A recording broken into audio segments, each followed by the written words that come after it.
ಆದ್ರೆ ನೀವು ವಿತರಣೆ ಮಾಡ್ತಾ ಇರೋದಂತ ರಾಗಿ ಕೋಳಿ ಫಾರ್ಮ್ಗಳಲ್ಲಿ ಕೋಳಿಗೂ ತಿನ್ನಕ್ಕಾಗಲ್ಲ ಅಂತದನ್ನ ಸೊಸೈಟಿಗಳಿಗೆ ಕೊಡ್ತಾ ಇದ್ದೀರಿ. ಬರೀ ರೇಷನ್ ಕಾರ್ಡ್ ಮಾಡು, ದುಡ್ಡು ಮಾಡು, ಕಳಪೆ ಆಹಾರ ಕೊಡು, ದುಡ್ಡು ಮಾಡು. ಏಜೆಂಟ್ಗಳಾಗಿ ಅವರು ಆಫೀಸ್ಗಳಿಗೆ ಹೋಗ್ತಾರೆ ಕೆಲಸ ಮಾಡಕ್ಕೆ. ಅವರು ವಿಆರ್ಐಗಳಾಗಿಲ್ಲ, ಅವರು ಬ್ರೋಕರ್ಗಳಾಗಿದ್ದಾರೆ. ಆ ಬ್ರೋಕರ್ಗಳಿಗೆ ಇಟ್ಟಾಗಿರೋದು ಮಾನ್ಯ ಶಶಿಧರ್ ಮಂಡಾಳ್ರು. ಬಡವರ ಶಾಪ ನಿಮ್ಗೆ ತಡೆದೇ ಬಿಡಲ್ಲ, ವೃದ್ಧರ ಶಾಪ ತಡೆದೇ ಬಿಡಲ್ಲ. ಪೆನ್ಷನ್ಗಾಗಿ ಅಲ್ಲಿ ಪೋಸ್ಟ್ ಆಫೀಸ್ ಹತ್ರ ನೂರಾರು ಜನ ಕ್ಯೂವಲ್ಲಿ ನಿಂತಿರ್ತಾರೆ, ಅವ್ರ ಶಾಪ ನಿಮ್ಗೆ ತಡೆದೇ ಬಿಡಲ್ಲ. ಮಾನ್ಯ ಶಶಿಧರ್ ಮಂಡಾಳ್ ಅವರೇ, ಕೈ ಕಾಲಿಲ್ದಿರೋ ಅಂತ ನನ್ನ ಸಹೋದರ ಅಣ್ತಮ್ಮಂದ್ರು ಇವತ್ತು ಪೆನ್ಷನ್ಗಾಗಿ ಅಲ್ದಾಡ್ತಿದ್ದಾರೆ. ಅಂಗವಿಕಲರು ಪೆನ್ಷನ್ಗಾಗಿ ಅಲ್ದಾಡ್ತಿದ್ದಾರೆ. ಅವರಿಗೆ 1,20,000 ರೂಪಾಯಿ ಇನ್ಕಮ್ ಇದೆ ಅಂತ ಹೇಳಿ ನೀವು ವಜಾ ಮಾಡಿದ್ದೀರಿ. ಅಂಗವಿಕಲ 1,20,000 ರೂಪಾಯಿ ದುಡಿಮೆ ಮಾಡೋ ಅಂತ ನೀವೇನ ದುಡ್ಡಿನ ಗಿಡ ನೆಟ್ಕೊಂಡಿದ್ದೀರಾ? ಕಳಪೆ ಪಡಿತರವನ್ನು ವಿತರಣೆ ಮಾಡುತ್ತಿರುವ ಆಹಾರ ಅಧಿಕಾರಿಗಳಿಗೆ ಹೇಳಿ ಧಿಕ್ಕಾರ. ಕರ್ನಾಟಕ ರಿಪಬ್ಲಿಕ್ ಸೇನೆಯ ಜನಪರ ಹೋರಾಟಕ್ಕೆ ಜಯವಾಗಲಿ, ಜಯವಾಗಲಿ. ಸಮಯಕ್ಕೆ ಸರಿಯಾಗಿ ಕಚೇರಿಗೆ ಬರದ ಅಧಿಕಾರಿಗಳಿಗೆ ಹೇಳಿ ಧಿಕ್ಕಾರ. ನಾಲಾಯಕ್ ತಹಸೀಲ್ದಾರ್ ಶಶಿಧರ್ ಮಂಡಾಳ್ಗೆ ಹೇಳಿ ಧಿಕ್ಕಾರ. ವೃದ್ಧರನ್ನು ಕಡೆಗಣಿಸಿದ ತಾಲೂಕು ಆಡಳಿತ ವ್ಯವಸ್ಥೆಗೆ ಹೇಳಿ ಧಿಕ್ಕಾರ.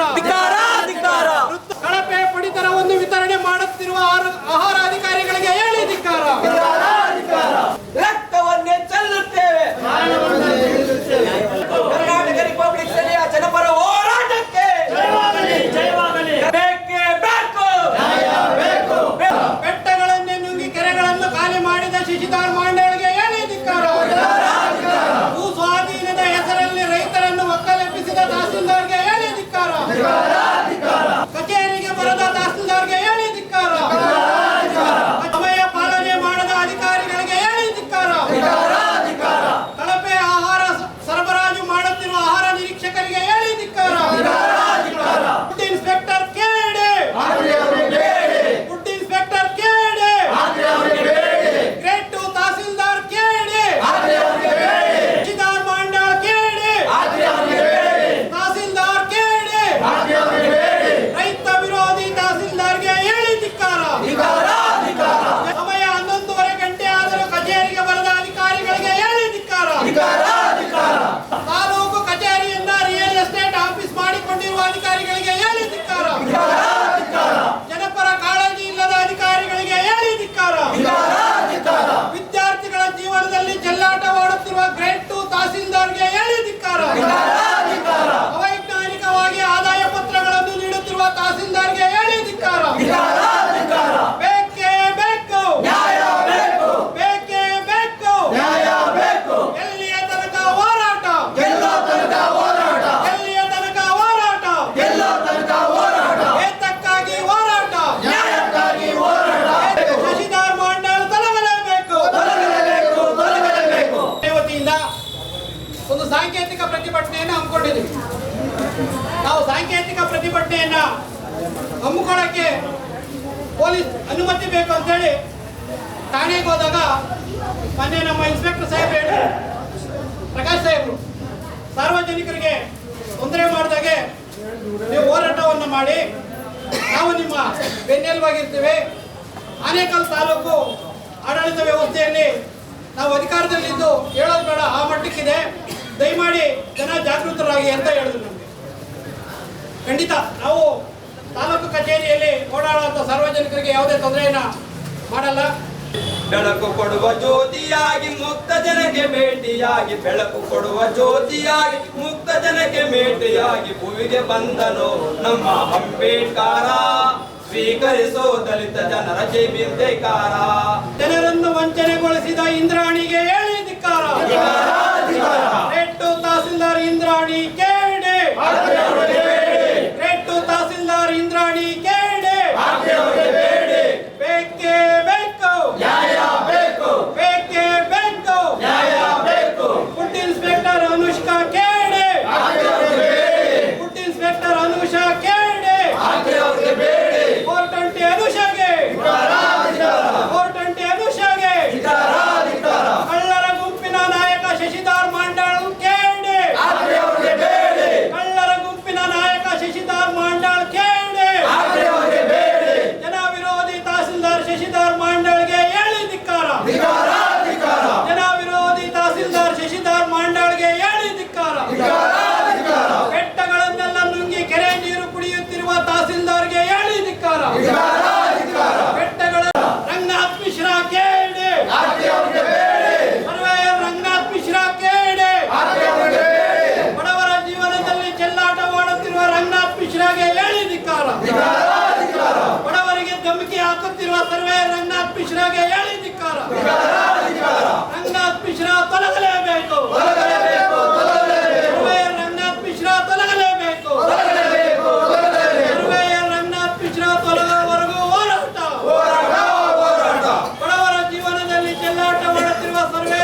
ನನ್ನ ಪರವಾಗಿ ಇದೆ, ನನ್ನ ಲೆವೆಲಲ್ಲಿ ಇದ್ದರೆ ನಾನು ಆ್ಯಕ್ಷನ್ ತೊಗೊಳ್ತೀನಿ. ನನ್ನ ಕೈಲಾಗಿದ್ದು ನಾನು ಮೇಲಧಿಕಾರಿಗೆ ಕಳಿಸ್ಕೊಡ್ತೀನಿ. ಇಂದು ನಾವು ಆನೇಕಲ್ ತಾಲೂಕು ಕಚೇರಿಯ ಮುಂದೆ ಒಂದು ಹೋರಾಟವನ್ನು ಇಟ್ಕೊಂಡಿದ್ವಿ. ವೃದ್ಧರು ಮತ್ತು ಹಲವಾರು ವಿಷಯಗಳ ಒಂದು ವಿಚಾರವಾಗಿ ಒಂದು ಹೋರಾಟ ಇಟ್ಕೊಂಡಿದ್ದೀವಿ. ವಿಷಯ ಇಷ್ಟೇ, 70 ವರ್ಷಗಳ ಒಂದು ಸ್ವಾತಂತ್ರ್ಯ ಬಂದು ಕೂಡ ನಾವು ಇವತ್ತು ಮೂಲಭೂತ ಸೌಕರ್ಯಗಳಿಗೆ ನಾವು ಹೋರಾಟ ಮಾಡಬೇಕಾಗಿದೆ. ವೃದ್ಧರಿಗೆ ನೀವು ಪೆನ್ಷನ್ ಕೊಡೋದಿಲ್ಲ, ಕರೆಕ್ಟಾಗಿ ನೀವು ಮಹಿಳೆಯರಿಗೆ ಕೊಟ್ಟಂಥ ಪಾಲಿಸಿಗಳನ್ನ ಕರೆಕ್ಟಾಗಿ ಇಂಪ್ಲಿಮೆಂಟ್ ಮಾಡೋದಿಲ್ಲ, ಒಂದು ಮಕ್ಕಳಿಗೆ ಮೀಸಲುಪಟ್ಟಂಥ ಪಾಲಿಸಿಗಳನ್ನ ಕರೆಕ್ಟಾಗಿ ನೀವು ಫಾಲೋ ಮಾಡೋದಿಲ್ಲ.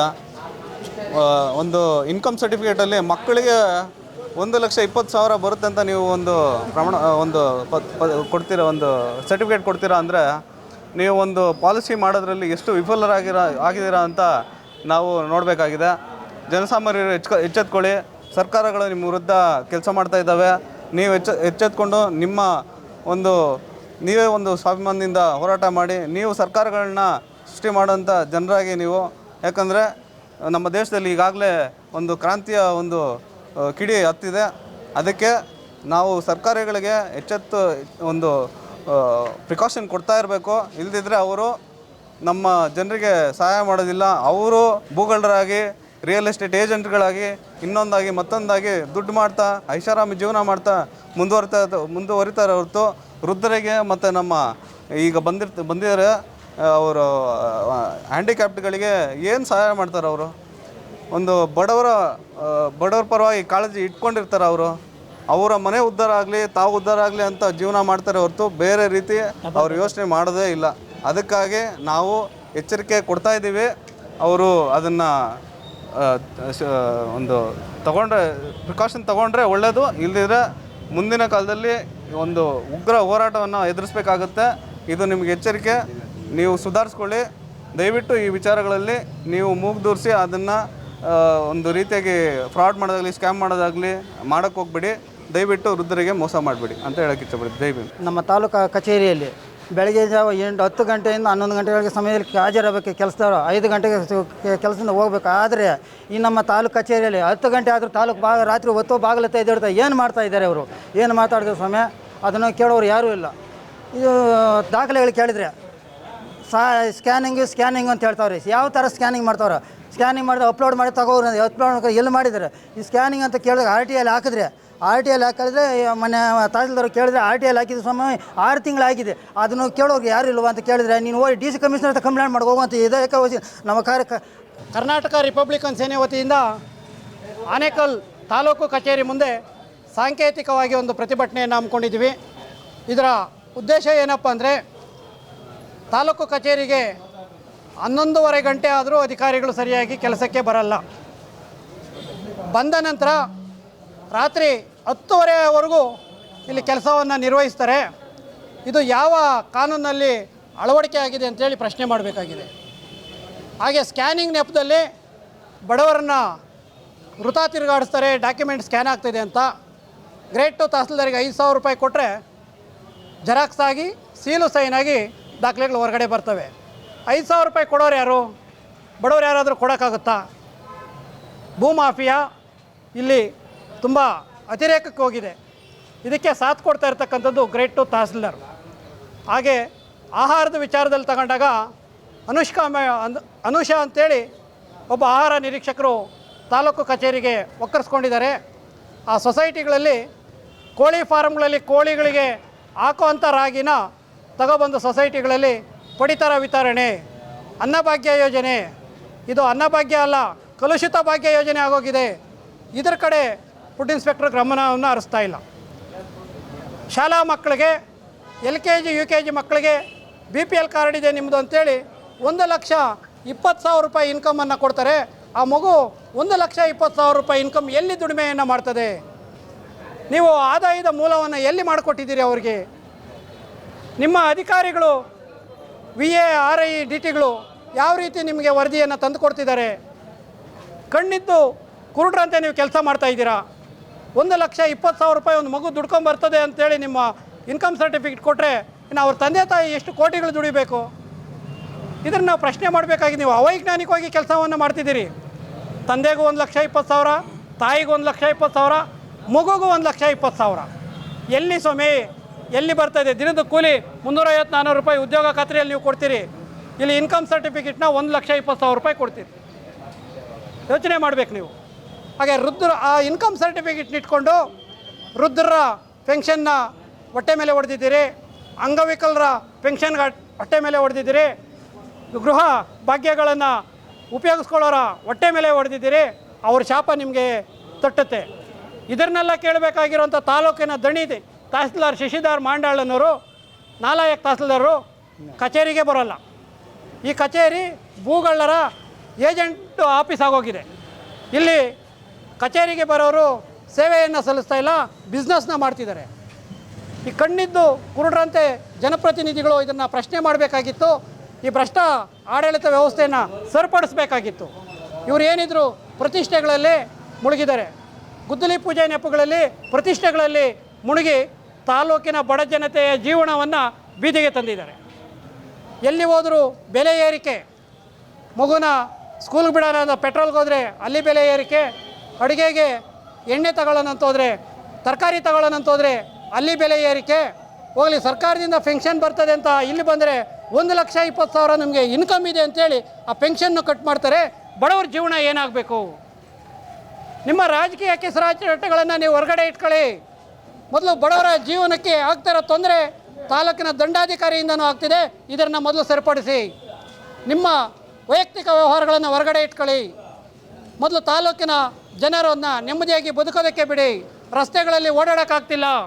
ಒಣಕನಹಳ್ಳಿ ಹತ್ರ ಒಬ್ಬ ಹುಡುಗ ಮನೆ ಸತ್ತಿದ್ದಾನೆ, ರಾತ್ರಿ ಡೈರಿ ಹತ್ರ ಬಿದ್ದು ಕಾಲು ಮುರ್ಕೊಂಡಿದ್ದಾನೆ. ನೀವು ಇಲ್ಲಿ ಇನ್ಕಮ್ ಸರ್ಟಿಫಿಕೇಟ್ 1,20,000 ರೂಪಾಯಿ ಕೊಟ್ಬಿಟ್ಟು ಬರೋ ಸೋರ್ಸ್ನು ಕಟ್ ಮಾಡಿಬಿಟ್ಟು ಅವನ ಹಾಸ್ಪಿಟ್ಲಿಗೆ ಎಲ್ಲಿ ತೋರಿಸ್ಬೇಕು? ಕಳಪೆ ಆಹಾರವನ್ನು ಕೊಟ್ಟು ಪಡಿತರವನ್ನು ತಿಂದು ಆರೋಗ್ಯ ಕೆಟ್ಟು ಖಾಸಗಿ ಹಾಸ್ಪಿಟ್ಲ್ಗಳಿಗೆ ಲಕ್ಷಾಂತರ ರೂಪಾಯಿ ದುಡ್ಡನ್ನು ಎಲ್ಲಿ ಸುರಿಬೇಕು? ಇದೊಂದು ದೊಡ್ಡ ಮಾಫಿಯಾಗಿ ಪರಿವರ್ತನೆ ಆಗಿದೆ. ಮಾನ್ಯ ಜನಪ್ರತಿನಿಧಿಗಳೇ, ನಿಮಗೇನಾದರೂ ಕಿಂಚಿತ್ತ ಕಾಳಜಿ ಇದ್ದರೆ ಮೊದಲು ತಾಲೂಕು ಆಡಳಿತ ವ್ಯವಸ್ಥೆಯನ್ನು ಸರಿಯಾಗಿ ಸರಿಪಡಿಸಿ. ಇಲ್ಲಾಂದರೆ 2028ಕ್ಕೆ ನಿಮ್ಮಿಬ್ಬರಿಗೂ ಗೇಟ್ ಪಾಸ್ನ ಕೊಡ್ತೀವಿ. ಹಾಗೆ 1 ವಾರಗಳ ಕಾಲ ತಾಲೂಕು ಕಚೇರಿಯ ಆಡಳಿತ ಸಿಬ್ಬಂದಿಗೆ ಅವಕಾಶವನ್ನು ಕೊಡ್ತೀವಿ. ತಹಸೀಲ್ದಾರು, ಗ್ರೇಡ್ 2 ತಹಸೀಲ್ದಾರು ಮತ್ತು ಫುಡ್ ಇನ್ಸ್ಪೆಕ್ಟ್ರು ಅವರೇನಾದರೂ ತಕ್ಷಣ ಬದಲಾವಣೆ ಆಗಿಲ್ಲ ಅಂದರೆ ನಾವು ತಾಲೂಕು ಕಚೇರಿಗೆ ಬೀಗವನ್ನು ಹಾಕಿ ಅನಿರ್ದಿಷ್ಟ ಅವಧಿಯ ಮುಷ್ಕರವನ್ನು ಕೈಗೆತ್ತಿಕೊಳ್ತೀವಿ ಅಂತೇಳಿ ಎಚ್ಚರಿಕೆಯನ್ನು ಕೊಡ್ತಿದ್ದೀವಿ. ತಾಲೂಕು ಕಚೇರಿಯಲ್ಲಿ ಸಹಾಯಕ ಭೂ ದಾಖಲೆಗಳ ಅಧಿಕಾರಿ ಅಂತೇಳಿ ಮದನ್ ಅಂತ ADL ಅವರೊಬ್ಬರು ಇದ್ದಾರೆ. ಅದು ಮದನ್ ಅಂತ ಹೆಸರಿಟ್ಕೊಂಡಿರೋದು ಒಂದು ಕಡೆ ಗೌರವ, ಆದರೆ ಅದು ಮಂದಗಾಮಿ ಮದನ್ ಆಗಿದೆ. 3 ವರ್ಷ ಆಗಿದೆ ಹೈಕೋರ್ಟ್ ಆದೇಶ ಆಗಿ ಕಸ್ಬಾ ಹೋಬಳಿ P. Gollahalli survey number. 3 ವರ್ಷದಿಂದ ಒಂದು 11 ಸ್ಕೆಚ್ ಮಾಡ್ಕೊಡೋಕ್ಕಾಗಿಲ್ಲ. ಇವತ್ತು ಬಾ ನಾಳೆ ಬಾ ಇದೇ ರೀತಿ ಆಟ ಆಡಿಸಿ ಒಬ್ಬ ರೈತನ ಆಟ ಆಡಿಸಿ ರೈತನ ಜೀವನದಲ್ಲಿ ಚೆಲ್ಲಾಟ ಹೊಡ್ತಿರ್ತಕ್ಕಂಥ ಮದನ್ನು, ಹಾಗೆ ಅವರ ಸಿಬ್ಬಂದಿಯಾದಂಥ ರಂಗನಾಥ್ ಮಿಶ್ರಾ ಏನಾದ್ರು ಕೆಲಸ ಹೇಳಿದ್ರೆ ಫೋನಲ್ಲಿ ಧಮಕಿ ಹಾಕ್ತಾನೆ. ನನಗೂ ಎಲ್ಲ ರೀತಿ ಗೊತ್ತಿದೆ ರೀ, ನಾನು ಮಾಡೋಕ್ಕಾಗಲ್ಲ ರೀ, ಎಷ್ಟು ಕೊಡ್ತೀಯ ಸರಿಪಡಿಸ್ಕೊಡ್ತೀನಿ, ಪಕ್ಕದ ಜಮೀನವ್ರು ಇಷ್ಟು ಕೊಟ್ಟಿದ್ದಾರೆ. ಈ ರೀತಿಯಾಗಿ ಬೇಡಿಕೆಯನ್ನು ಇಡೋದು, ಬೇಡಿಕೆಗೆ ಬಗ್ಗಿಲ್ಲ ಅಂದರೆ ಧಮಕಿಯನ್ನು ಹಾಕಿ ಬಡವರ ರಕ್ತವನ್ನು ಹೀರೋದು, ಬಡವರ ಹತ್ರ ಸುಲಿಗೆ ಮಾಡೋ ಅಂಥ ರಂಗನಾಥ್ ಮಿಶ್ರಾ ಇವರಿಗೆ ಬೆನ್ನೆಲುಬಾಗಿ ನಿಂತಿರ್ತಕ್ಕಂಥ ADLರು ಹೈಕೋರ್ಟ್ ಆದೇಶಗಳನ್ನು 3 ವರ್ಷ ಆದರೂ ಗಣನೆಗೆ ತೆಗೆದುಕೊಳ್ಳದ ADLರು ಕೂಡಲೇ ತಾಲೂಕಿಂದ ತೊಲಗಬೇಕು. ಗೊಲ್ಲಹಳ್ಳಿ ಸರ್ವೆ ನಂಬರಲ್ಲಿ ಹೈಕೋರ್ಟ್ ಮಾಡಿರೋಂಥ ಆದೇಶದ ದಾಖಲೆಗಳ ವಹಿವಾಟು ಶೀಘ್ರವಾಗಿ ಮುಗಿಸ್ಕೊಡ್ಬೇಕು ಅಂತೇಳಿ ಎಚ್ಚರಿಕೆಯನ್ನು ಕೊಡ್ತೀವಿ. ಪಾಪ ವೃದ್ಧ 80-75 ವರ್ಷದ ವೃದ್ಧ ಅವರು ಕಣ್ಣು ಕಾಣಿಸಲ್ಲ, ರೇಷನ್ ಕಾರ್ಡ್ ಕ್ಯಾನ್ಸಲ್ ಮಾಡಿದ್ದಾರೆ, ನಮಗೆ ಓಲ್ಡ್ ಪಿಂಚಣಿ ಬರ್ತಾಯಿಲ್ಲ ಅಂತ ಪಾಪ ಹತ್ಕೊಂಡು ಹೇಳ್ತಾ ಇದ್ದಾರೆ. ಆಮೇಲೆ ಇಲ್ಲಿ ಗ್ರೇಡ್ 2 ತಹಸೀಲ್ದಾರ್ ತುಂಬ ಅವ್ಯವಹಾರಗಳು ನಡೀತಾ ಇದ್ದಾರೆ, ಲಂಚಕೋರು ಬಕಾಸ್ಪುರರಾಗಿ ಕೂತ್ಕೊಂಡಿದ್ದಾರೆ. ಆಮೇಲೆ ಇದು ಫುಡ್ ಇನ್ಸ್ಪೆಕ್ಟರ್ ಆದಂಥವರು ಅವರು ಸಹ ಇದು ತಾಲೂಕಲ್ಲಿ ಎಲ್ಲ ಸೊಸೈಟಿಗಳಿಗೆ ಹೋಗಿ ಚೆಕ್ ಮಾಡ್ದಿರ, ಆ ಕೊಡೋಂಥ ರೇಷನ್ಗಳನ್ನ ಚೆಕ್ ಮಾಡ್ದಿರ, ಆ ಕೊಡೋಂಥ ಕಳಪೆ ಅಕ್ಕಿಗಳನ್ನ ಅಥವಾ ರಾಗಿಗಳನ್ನ ಚೆಕ್ ಮಾಡ್ದಿರ ಇಲ್ಲಿ ಲಂಚಕೋರರಾಗಿ ಕೂತ್ಕೊಂಡಿದ್ದಾರೆ. ಇವರೆಲ್ಲರಿಗೂ ಸಾಥ್ ಕೊಡ್ತಾರಂತ ನಮ್ಮ ತಹಸೀಲ್ದಾರು ಶಶಿಧರ್ ಮಡ್ಯಾಳಿಗೆ ನಾನು ಫಸ್ಟು ಧಿಕ್ಕಾರವನ್ನು ಕೂಗ್ತಾ ಇದ್ದೀನಿ. ಈ ತಾಲೂಕು ಆಫೀಸನ್ನು ಯಾವ ರೀತಿ ಇಟ್ಕೊಂಡಿದ್ದಾರೆ ಅಂದರೆ ಒಂದು ಬೂತ್ ಬಂಗ್ಲೆ ಥರ ಇಟ್ಕೊಂಡಿದ್ದಾರೆ. ಯಾವುದೇ ರೀತಿ ಒಂದು ಇಲ್ಲಿ ಒಡಂಬಡಿಕೆ ಇಲ್ಲ, ಇಲ್ಲಿ ಯೋಜನೆಗಳಿಲ್ಲ, ಯಾರಿಗೂ ವ್ಯವಸ್ಥಿತವಾದಂಥ ಕುಡಿಯೋ ನೀರಾಗಿರ್ಬೋದು, ಬಾತ್ರೂಮ್ಗಳಾಗಿರ್ಬೋದು, ಇಲ್ಲಿ ಕುತ್ಕೊಳ್ಳೋಕ್ಕಾಗಿರ್ಬೋದು, ಇಲ್ಲಿ ಗಾಡಿಗಳು ಪಾರ್ಕಿಂಗ್ ಆಗಿರ್ಬೋದು ಅಥವಾ ಡಾಕ್ಯುಮೆಂಟ್ಗಳಾಗಿರ್ಬೋದು, ಯಾವುದೇ ರೀತಿಯಾದ ವ್ಯವಸ್ಥೆಗಳನ್ನ ಮಾಡಿಕೊಡ್ತೀರಾ ಅವರವರು ಕರೆಕ್ಟಾಗಿ ಬರ್ತಾರೆ, 3 ಗಂಟೆಗೆ ಬರ್ತಾರೆ, ರಾತ್ರಿ 10 ಗಂಟೆ ತನಕ ಕೆಲಸಗಳು ಮಾಡ್ತಾ ಇದ್ದಾರೆ. ಇವ್ರಿಗೆಲ್ಲ ಅಧಿಕಾರಿಗಳಿಗೆ ಕುಮ್ಮಕ್ಕು ಕೊಡ್ತಾರಂತ ಶಶಿಧರ್ ಮಂಡಲ್ ಅವರು ಈ ಕೂಡಲೇ ಅಮಾನತಾಗಬೇಕು, ಈ ಕೂಡಲೇ ಈ ತಾಲೂಕನ್ನು ಬಿಟ್ಟು ಬೇರೆ ಕಡೆ ಹೋಗ್ಬೇಕಂತ ನಾನು ಪೆನ್ಷನ್ ವಿಚಾರ ಅಂತೇಳಿ ನಾವು ಹೋರಾಟ ಮಾಡಿದ್ದೀವಿ. ಆಹಾರ ಇಲಾಖೆಯ ಫುಡ್ ಇನ್ಸ್ಪೆಕ್ಟರ್ ಬಗ್ಗೆ ಹೋರಾಟವನ್ನು ಮಾಡಿದ್ದೀವಿ. ಹಾಗೂ ಗ್ರೇಟ್ ಟು ತಹಸೀಲ್ದಾರ್ ಅವ್ರ ಮೇಲೆ ಹೋರಾಟವನ್ನು ಮಾಡಿದ್ದೇವೆ. ಏನಕ್ಕಪ್ಪ ಇವ್ರ ಮೂವರ ಮೇಲೆ ಹೋರಾಟ ಅಂತಂದರೆ, ಈ ತಾಲೂಕಿನ ದಂಡಾಧಿಕಾರಿಗಳಾಗಿರ್ತಕ್ಕಂಥ ಶಶಿಧರ್ ಮಂಡಲ್ ಅವರು ಕೋಟ್ಯಾನುಕೋಟಿ ರೂಪಾಯಿ ಸರ್ಕಾರಿ ಭೂಮಿಗಳನ್ನು ಮಾರಾಟ ಮಾಡ್ತಿದ್ದಾರೆ. ಕಣ್ಣಿಗೆ ತಿಳಿದಿರಂಗೆ ಒತ್ತುವರಿಯಾಗಿರ್ತಕ್ಕಂಥ ಗೋಮಾಳ ಜಾಗಗಳನ್ನು ಮಾರಾಟ ಮಾಡಿಕೊಂಡಿದ್ದಾರೆ. ನಮ್ಮ ಹತ್ರ ದಾಖಲೆ ಇದೆ. ಅರ್ಜಿ ಸಹ ಹಾಕಿ ಇದನ್ನು ತೆರವುಗೊಳಿಸಿ ಲಕ್ಷಾಂತರ ರೂಪಾಯಿ ಅಲ್ಲ ಸ್ವಾಮಿ, ಕೋಟ್ಯಾಂತರ ರೂಪಾಯಿ ಸರ್ಕಾರಿ ಜಾಗಗಳನ್ನು ನುಂಗಿ ನೀರು ಕುಡಿದಂಥ ಬಿಲ್ಡರ್ಗಳ ಮೇಲೆ ಇವರು FIR ಹಾಕಲ್ಲ. ಸಾಮಾನ್ಯ ಇಲ್ಲಿ ಕೆಲಸ ಮಾಡ್ತಾ ಇರ್ತಕ್ಕಂಥ ಅಧಿಕಾರಿಗಳ ಮೇಲೆ ಇವರು FIR ಮಾಡ್ತಾರೆ.